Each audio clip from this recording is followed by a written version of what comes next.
नमस्कार दोस्तों, आप सभी का देवमाला क्लासेज में बहुत बहुत स्वागत है।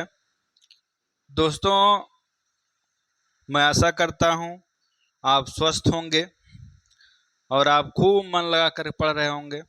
अपने लक्ष्य की प्राप्ति के लिए आप लगे होंगे, अपने मंजिल को पाने के लिए आप लगे होंगे और मैं आशा करता हूं ऐसे लगे रहिए, ज़रूर सफलता आपको मिलेगी। दोस्तों, इस वीडियो में मैं लेकर आया हूं बहुत महत्वपूर्ण टॉपिक, जिससे तो हर परीक्षा में क्वेश्चन बनते हैं। तो आज हम पढ़ने वाले हैं अयोगवाह और बहुत सारा टॉपिक इसमें आप के साथ डिस्कस किया जाएगा, पढ़ा जाएगा। तो चलिए दोस्तों, हम शुरू करते हैं। सबसे पहले अयोगवाह किसे कहते हैं और ये अयोगवाह कौन कौन से वर्ण हैं। तो देखिए, पहले अयोगवाह को जानिए। अयोगवाह है क्या?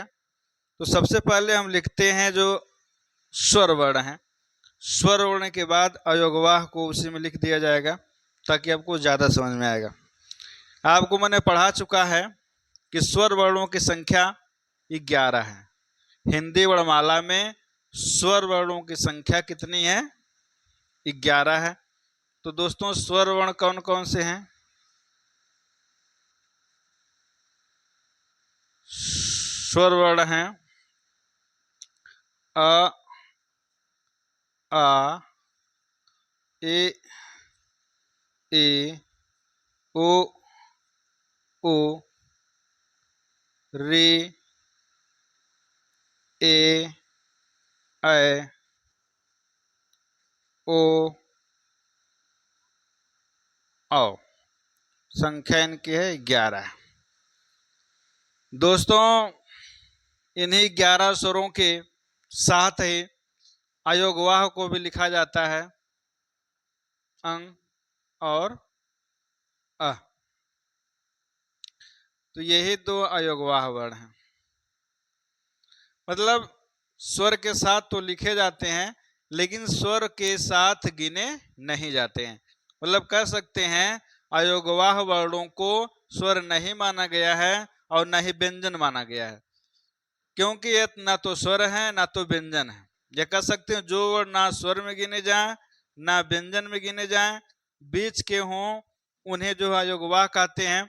और हिंदी वर्णमाला में 2 अयोगवाह हैं। कितने अयोगवाह हैं दोस्तों? 2 अयोगवाह हैं। कौन कौन से हैं? अंग और अ है।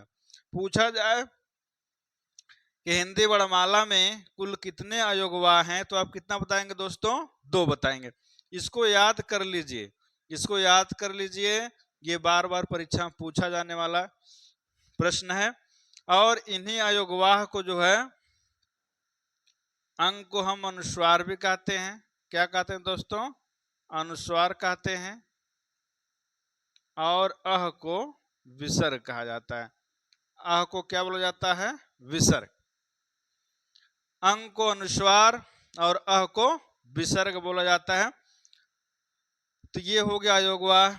अयोगवाह की संख्या जो है 2 है, अंग और अह। इसके बाद दोस्तों पढ़ते हैं सजातीय स्वर और विजातीय स्वर। सजातीय स्वर और विजातीय स्वर। दोस्तों, ये भी बहुत इंपॉर्टेंट है कि सजातीय स्वर कौन है? सजातीय स्वर और विजातीय स्वर। विजातीय स्वर।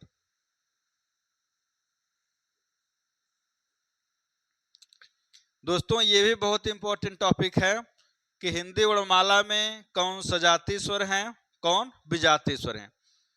तो देखिए, पहले सजातीय और विजातीय को समझ लीजिए। सजातीय क्या होता है? सजातीय, स माने अपने ही जाति के। जो वर्ण अपने ही जाति के होते हैं उन्हें सजातीय वर्ण कहते हैं। कह सकते हैं कि जो वर्ण अपने जाति के ही वर्णों से मिलकर बने हों उसे सजातीय वर्ण कहते हैं। बी माने दूसरे जाति के, बी माने दूसरे जाति के। ऐसे वर्ण जो वर्ण दूसरे जाति के हों, 2 वर्ण मिले हों तो दूसरे जाति के मिले हों, तो उसे हम क्या बोलते हैं दोस्तों? विजातीय स्वर कहते हैं। जैसे देखिए, सजातीय स्वर कौन है? जैसे देख लीजिए, देखिए बड़ा आ, बड़े ए, बड़ा ओ, ये कौन है वो स्वर? सजाती स्वर है। कैसे पता सजाती स्वर है? क्योंकि ये अपने ही जाति के वर्णों से मिलकर बने हैं। जैसे देखिए, आ जोड़ेंगे फिर आ जोड़ेंगे तो बन जाएगा बड़ा। इसमें देखिएगा, दोनों छोटी जोड़ेंगे तो क्या बन गया? बड़ी। इसमें क्या देखेंगे, दोनों छोटा ओ जोड़ेंगे बन गया बड़ा ओ। मतलब ये दोनों मिलकर के दीर्घ हो जा रहे हैं, दोनों मिलकर के दीर्घ हो जा रहे हैं, दोनों मिलकर के दीर्घ हो जा रहे हैं। और ये दोनों एक ही जाति के हैं दोस्तों। जब दोनों एक ही जाति के वर्ण हैं, दोनों एक ही जाति के वर्ण मिलकर के बन जा रहे हैं, दीर्घ हो जा रहे हैं, उसे हम क्या बोलते हैं दोस्तों? सजाती स्वर बोलते हैं। सजाती स्वर पूछा जाए हिंदी वर्णमाला में सजाती स्वर कितने हैं, तो दोस्तों कितना बताएंगे आप? 3 हैं। सजाती स्वर कितने? 3 है। कौन है? आ, ए, उ। देखेंगे विजाती स्वर कौन है, तो विजाती स्वर भी कौन कौन से, इसको देख लेते हैं। देखिएगा, ए, ऐ, ओ, औ, इनको विजाती स्वर बोलते हैं, क्योंकि ये इनको संयुक्त स्वर भी बोलते हैं। सॉरी दोस्तों, इनको संयुक्त स्वर भी बोलते हैं, इनको विजाती स्वर भी बोलते हैं। तो विजाती स्वर इसको क्यों बोलते हैं दोस्तों? चलिए हम इसको देखते हैं। आप नोट्स बनाते रहिए, बहुत इंपॉर्टेंट टॉपिक चल रहा है दोस्तों। देखिए ए कैसे बना हुआ है, ए, आ मिलेगा, दीर्घ आ मिलेगा। उसके बाद देखिए छोटी मिलाएं चाहे बड़ी मिलाएं, मतलब दोस्तों छोटा आ मिलाएंगे, छोटी ई मिलाएंगे तब भी ए बनेगा। बड़ा आ मिलाएंगे, बड़ी ई मिलाएंगे तब भी ए बनेगा। और आप देख रहे हैं ये दूसरे जाति का है, ये दूसरे जाति का है। यहां जाति का अर्थ क्या है? उच्चारण स्थान भी देख लीजिए, इसका उच्चारण स्थान कंठ होता है तो इनका उच्चारण स्थान तालु होता है। जो दोनों का अलग अलग स्थान है, विजाति हो गए। अब देखिए इनमें क्या है, इसमें क्या है कि छोटा चाहे बड़ा आ के साथ यदि आप ए मिला देंगे, क्या मिला देंगे? ए, तो क्या बन जाएगा? ऐ बन जाएगा। ये भी दोनों विजाति हो गए। विजाति मतलब दूसरे जाति के। जाति का अर्थ क्या है? यहाँ पे उच्चारण स्थान से, इसका उच्चारण स्थान कंठ है, इसका क्या है? इसका है कंठ और तालु। इसका कंठ तालु है, इसका कंठ है। ठीक है दोस्तों, तो ये दोनों विजाति हो गए, जो मिल करके बने हैं तो ये भी विजाति हो गए। इसके बाद देखेंगे कि छोटा ओ, छोटा ओ नहीं दोस्तों, ये देखिएगा, ये बनेगा छोटा आ, बड़ा आ के साथ है छोटा ओ, बड़ा ओ मिलाएं तो क्या बन जाएगा? ओ बन जाएगा। मतलब आ मिलाएंगे, ओ मिलाएंगे तब भी ओ बनेगा, आ मिलाएंगे, बड़ा ओ मिलाएंगे तब भी ओ बनेगा। और दोनों का उच्चारण स्थान देखिए, आ का उच्चारण स्थान कंठ होता है, लेकिन इसका उच्चारण स्थान क्या होता है? ओष्ठ होता है। ओष्ठ, उ, ऊ, किससे उच्चारण कर रहे हैं? ओष्ठ से कर रहे हैं दोस्तों।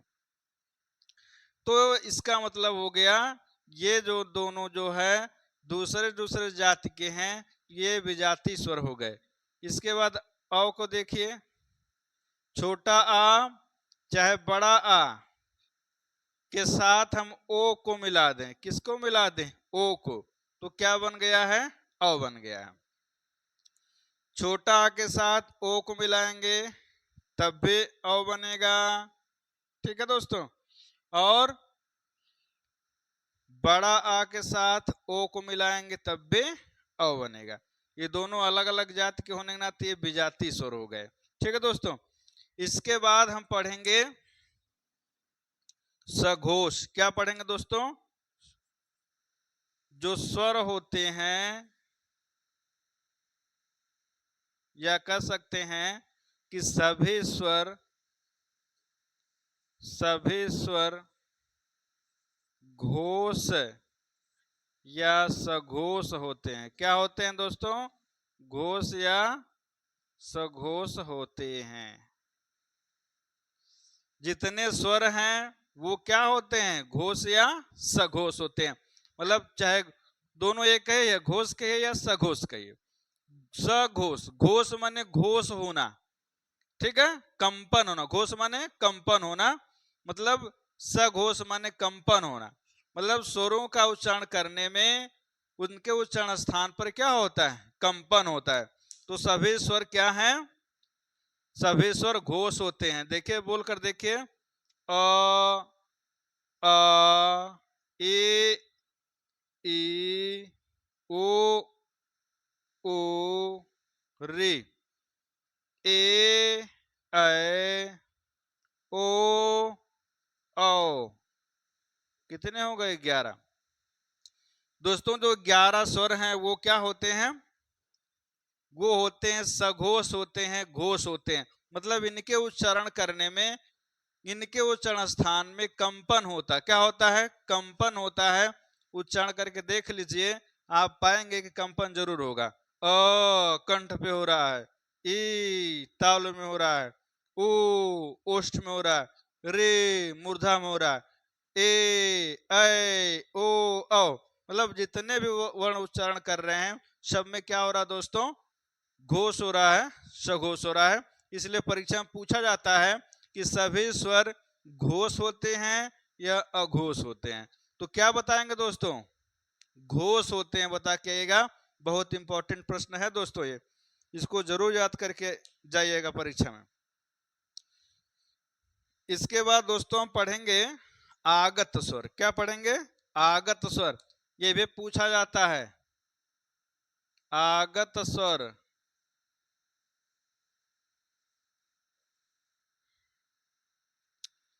दोस्तों पूछा जाए कि आगत स्वर कौन है और कितने हैं। आगत, आगत माने कहीं से आ गए हों। आगत माने क्या होता है? कहीं से आ गए, मतलब कहीं बाहर से आ गए हों। मतलब हिंदी वर्णमाला का वर्ण नहीं है, कहीं बाहर से आ गया है, उसे आगत स्वर कहते हैं। वो कौन सा वर्ण है? चलिए हम देखते हैं। बहुत इंपॉर्टेंट प्रश्न है दोस्तों। आगत स्वर कौन है? अ के ऊपर ऐसे लगा देते हैं। ये कौन हो गया? आगत स्वर। और आपको बता दें, पूछा जा आगत स्वर होता है हिंदी का है कि फारसी का है? तो आगत स्वर किस भाषा का है दोस्तों? ये फारसी का है। आगत स्वर किसका है? फारसी भाषा का शब्द है, फारसी भाषा का शब्द है। ये फारसी भाषा का शब्द है, तो इसका प्रयोग हिंदी में क्यों होता है? हिंदी में इसका क्या प्रयोग होता है, कहां पे करते हैं दोस्तों? तो हिंदी में वहां प्रयोग होता है जहां पर अंग्रेजी शब्दों को हिंदी बनाया जाता है। जहां पर अंग्रेजी शब्दों को हिंदी बनाया जाता है, वहां पर आगत स्वर का प्रयोग करके हम अंग्रेजी शब्दों को हिंदी बना देते हैं। जैसे देखिए, आप जानते हैं कि हम लिखते हैं डॉक्टर, इंग्लिश शब्द है डॉक्टर। डॉक्टर शब्द जो है इंग्लिश शब्द है, लेकिन जब इसको हिंदी में हम लिखते हैं तो डॉक्टर बना देते हैं। यहां पे ऐसे लगा देंगे। ये क्या होगा दोस्तों? डॉक्टर हो गया। इसके बाद आप देख रहे हैं, जैसे हम कॉलेज लिखते हैं, क्या लिखते हैं? कॉलेज। तो कॉलेज के ऊपर का के ऊपर यहां पे जो आ लगा हुआ है, ये वाला लगा हुआ है। डॉक्टर पे जो आ लगा हुआ है, ये आगत स्वर लगा हुआ है। यहां पे ऐसे आपको देखने को मिलेगा। ऑफिस शब्द जो है अंग्रेजी शब्द है। ऑफिस क्या है? अंग्रेजी शब्द है। ऑफिस शब्द जो है अंग्रेजी शब्द है, लेकिन इसको हिंदी में जब प्रयोग किया जाता है तो ये वाला आगत स्वर का प्रयोग कर लेते हैं, ऑफिस लिख देते हैं। तो यहाँ पे आगत स्वर का प्रयोग किया गया दोस्तों। इसके बाद ऐसे बहुत सारे उदाहरण आपको मिलेंगे। जैसे ऑफिसर, जैसे और लिखा जाए ऑफिसर, चंद्र बिंदु नहीं रहेगा, ऑफिसर। ऑफिसर शब्द भी अंग्रेजी का शब्द है, लेकिन जब इसको हम हिंदी में प्रयोग करते हैं तो इन आगर स्वर का प्रयोग कर देते हैं दोस्तों। तो दोस्तों आगर स्वर एक है हिंदी में, हिंदी वर्णमाला में, और ये किस भाषा का है? फारसी भाषा का शब्द है, वर्ण है। और इस वर्ण का प्रयोग हम हिंदी में कहाँ करते हैं? तो अंग्रेजी शब्दों को जब हम हिंदी में प्रयोग करते हैं तो उसमें आगर स्वर का प्रयोग कर लेते हैं और सीधे सीधे हिंदी में हम लिख देते हैं। जैसे डॉक्टर हो गया, कॉलेज हो गया, ऑफिस हो गया, ऑफिसर हो गया। ठीक है। इसके बाद दोस्तों हम पढ़ेंगे वृत्तमुखी तथा अवृत्तमुखी स्वर। वृत्तमुखी, वृत्तमुखी, ये भी बहुत इंपॉर्टेंट है दोस्तों, तथा अवृत्तमुखी। वृत्तमुखी तथा अवृत्तमुखी स्वर। वृत्तमुखी, अवृत्तमुखी स्वर दोस्तों ये भी बहुत इंपॉर्टेंट है, इससे भी बार बार प्रश्न पूछे जा रहे हैं। वृत्तमुखी आप जान रही है भी स्वर के भेद में है, किसमें है? ये सब स्वर के भेद में आप पढ़ रहे हैं। तो वृत्तमुखी स्वर, अवृत्तमुखी स्वर। वृत्तमुखी, वृत्त माने क्या होता है? गोला। वृत्त माने गोला होता है। वृत्त माने क्या होता है? गोला होता है। अवृत्त माने क्या होता है? गोला ना हो, जैसे इस तरह हो जाए, जैसे ऐसे हो जाए, गोला ना हो। वृत्तमुखी क्या होता है? गोला हो जाए। अवृत्तमुखी मतलब होता है जो गोला ना हो। ये उच्चारण के आधार पर दोस्तों, किस आधार पर? उच्चारण के आधार पर। आप देखते हैं कुछ स्वर ऐसे होते हैं जिनका उच्चारण करने में आपका जो ओष्ठ है, जो आपका ये ओष्ठ है, वैसे गोला हो जाता है। और कुछ ऐसे स्वर हैं जिनका उच्चारण करते समय आपका जो ओष्ठ है ये गोल नहीं होता है, ऐसे चिपका ही रहता है। ठीक है दोस्तों। तो जिसमें गोल होता है वो वृत्तमुखी स्वर होते हैं, और जिसमें गोल नहीं होता है वो कैसे स्वर होते हैं? अवृत्तमुखी स्वर होते हैं। जैसे बोल करके देखिए, जैसे बोल करके देखिएगा, जैसे मान लीजिए सबसे पहले हम लिखें वृत्तमुखी।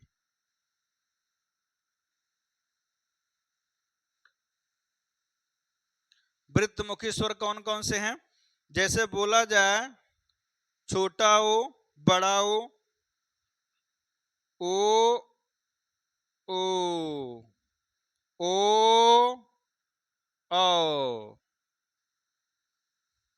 चार हैं। कितने हैं दोस्तों? चार हैं। बोल करके देख लीजिए, आपको विश्वास ना हो रहा तो बोलिए ऊ। देखिए ओष्ठ आपका जो ये वाला ओष्ठ है, इसका जो आकार हो जा रहा है वो गोलाकार हो जा रहा है। ऊ, ऊ, ओ, औ। यहाँ पे क्या हो रहा है दोस्तों? जब आप उच्चारण कर रहे हैं वर्ण का तो आपका जो ओष्ठ है वो गोलाकार हो जा रहा है। तो जब गोलाकार हो जा रहा है तो कौन सा स्वर होगा? वृत्तमुखी स्वर। कौन स्वर होगा? वृत्तमुखी स्वर होगा। आज जिसमें गोलाकार नहीं होगा वो कैसे स्वर होंगे दोस्तों? दोस्तों एकदम खूब मन लगा के पढ़ाई करिए, एक भी प्रश्न बाहर आप नहीं जाएगा। तो देख लीजिएगा, छोटा आ, बड़ा आ, छोटे ए, बड़े ए, ऐ। छोटा आ, बड़ा आ, छोटे ए, बड़े ए, ऐ। ये कैसे स्वर हैं? अवृत्तमुखी। मतलब इनका उच्चारण करेंगे तो आपका जो ओष्ठ है वो गोलाकार नहीं होगा। बोल करके देखिए गोलाकार हो रहा है कि नहीं हो रहा है? प्रैक्टिकली समझिए दोस्तों, बोल करके देखा कर, उच्चारण स्थान पढ़ते समय उच्चारण करके देखा जाना चाहिए ताकि स्पष्ट हो जाए सही है कि गलत है। बोलिए अ। तो आपका जो ओष्ठ है वो गोलाकार नहीं हो रहा है, आ नहीं हो रहा है। ई नहीं हो रहा, ई नहीं हो रहा, ए नहीं हो रहा, अ नहीं हो रहा। मतलब इनको उच्चारण करेंगे, इनका उच्चारण करेंगे तो आपका जो ओष्ठ गोलाकार नहीं होगा, और इनको बोलेंगे तो गोलाकार होगा। इसलिए बोलने के आधार पर दोस्तों ये है। तो दोस्तों ये बहुत इंपॉर्टेंट टॉपिक था, इसको आप जरूर वीडियो को 2 बार 3 बार देख करके इसको पूरा दिमाग में बैठा लीजिए, क्योंकि यहाँ से प्रश्न बनना निश्चित है, यहाँ से प्रश्न बनना निश्चित है। तो दोस्तों आज के लिए इतना बहुत है। इस वीडियो के लिए मैं आपसे यही कहना चाहूंगा कि जो चैनल पे नए हैं वो मित्र वो दोस्त वीडियो को शेयर करें और चैनल को जरूर सब्सक्राइब कर लें। चैनल को जो भी वीडियो क्लिक करते हैं, जो भी वीडियो आप देखते हैं, चैनल को पहले सब्सक्राइब कर लीजिए, फिर आप वीडियो को पूरा देखिए। देख करके यदि आप वीडियो को अच्छी लगी हो तो जरूर कमेंट करिए, और अच्छी लगी हो वीडियो आपको तो ज़्यादा से ज़्यादा शेयर करिए।